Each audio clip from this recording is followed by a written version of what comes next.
guys, yung gawain namin sa probinsya.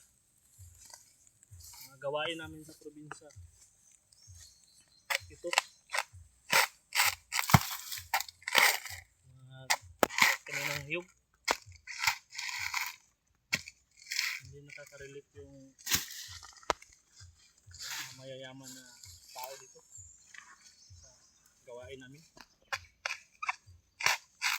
Kasi mahirap lang kami.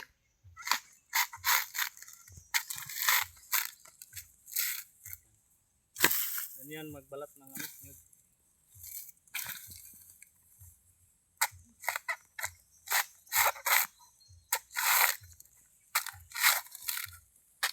Turo ko sa inyo mga guys kung paano magbalat ng nyug. Ganito lang. Pinaka basic lang yan kasi ito ang aming mga gawain sa mga bundok.